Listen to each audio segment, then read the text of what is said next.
多00後都唔知啊，將當歸同紅糖上鑊煮一煮啊，係我哋女人嘅恩物嚟㗎，好過你日日做 facial 啦。唉，我老婆啊，呢幾日唔方便啊，猛震到咩咁啊，我真係唞氣都唔敢大聲啊。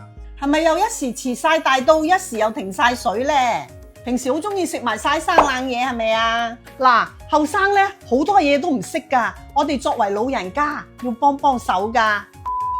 準備一啲當歸吓，佢係女人嘅恩物，大家都知㗎啦。紅棗、圓肉、杞子，特別係針對啲紅色嘢嘅補充㗎。尤其而家啲人呢喜歡貪涼㗎吓，個小房子係咪都好寒呢？專業用嘅呢就要揀到雲南嘅小黃薑，佢嘅薑黃素同普通嘅肉薑啊係兩回事嚟㗎。我哋嘅小房子好中意嘅喎，用頭道嘅蔗汁啊，唔加水熬出嚟嘅紅糖啊，甜而不漏㗎。再放入紅棗、圓肉、當歸、杞子同埋小黃薑，凝固之後咧，切成一嚿嚿。呢個咧就係百耶之前就有嘅當歸薑母糖啦。特別係晚黑咧，吹咗一晚空調，第二朝咧我都會沖翻一杯。呢個習慣啊，已經堅持咗好多年㗎啦。如果有時間咧，可以好似我咁，用一碗水放一磚薑紅糖落去煲滾佢，準備一隻開水渌過嘅碗，打隻雞蛋落去發開佢。哇！你睇下嗰啲紅糖溶晒啦，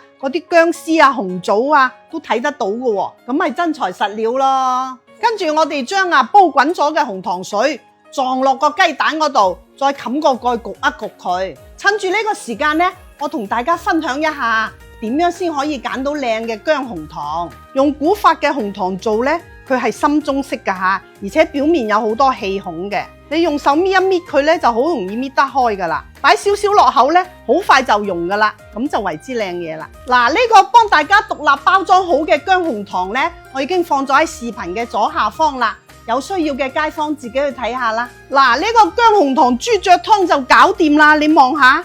材料都睇得到㗎，飲落去呢，有薑嘅辣味同埋紅棗圓肉帶出嚟嘅甜味啊！因為係用咗薑母糖嚟沖啊，一啲蛋腥味都冇㗎。嗱，朝早得閒啊，梗係整翻個啦。尤其係經常吹空調又中意飲埋晒啲生冷嘢嘅，呢個視頻你記得收藏啦，關注白姑，日日有靚湯。